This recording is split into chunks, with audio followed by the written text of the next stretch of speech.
Good morning, church family, and welcome to BHC today. It's a Friday edition, and I am right outside the church office between the office and the chapel in what we have called the columbarium. Now, this is a place where if you so desire, when you die, you can have your ashes or remains or plaque placed here. It costs a few $100s, but we've got hundreds of people's remains here, and families come by, and it's a very special time when they come and remember their loved ones. I've never seen this before, and when I first came to Bellevue Heights, I thought it was a novel idea.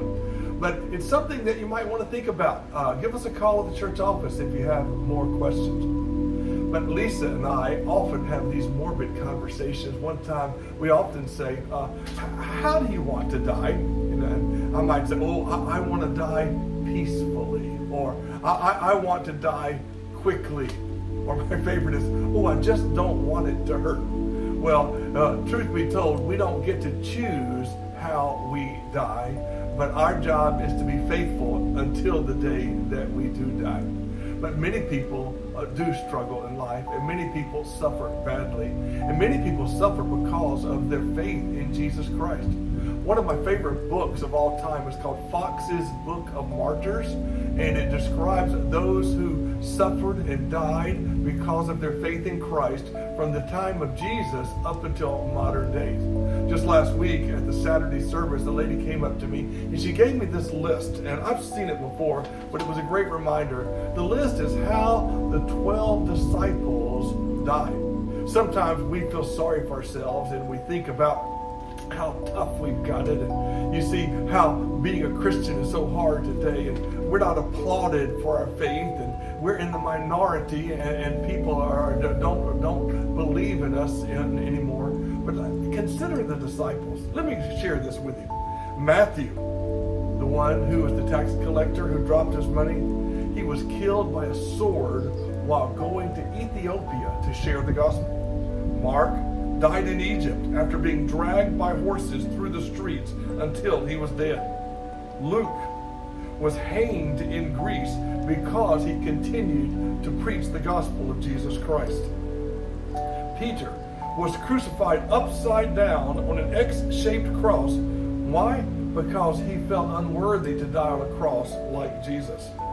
There were two disciples named James. James, the one who was the leader of the church in Jerusalem, he was thrown down off the top of the temple when he was still alive, and they beat him to death because he didn't die. They threw him off the temple, and when he didn't die completely, they beat him to death. The other James was beheaded because of his faith in Christ. Then there was Nathaniel, sometimes called Bartholomew.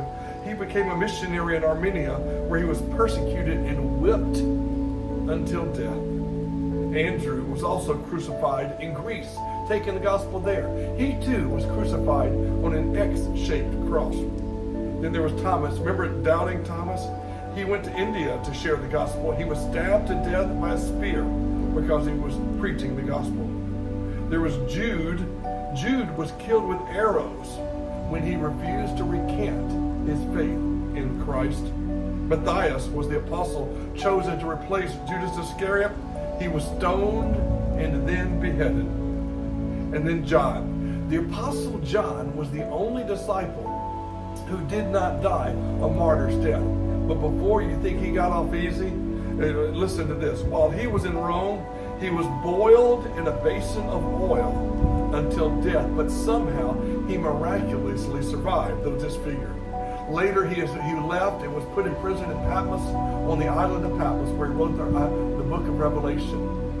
Tradition says he later was released and died a natural death in modern-day Turkey. So I ask you, how are you going to die? Although we do not get to choose how we die, we can choose how we live. And my hope and prayer is like these disciples, we will live faithfully for Jesus Christ every single day we have breath in our lungs. May I encourage you to thank God for the gift of life and pledge to Him to live faithfully all of your days. May God bless you and be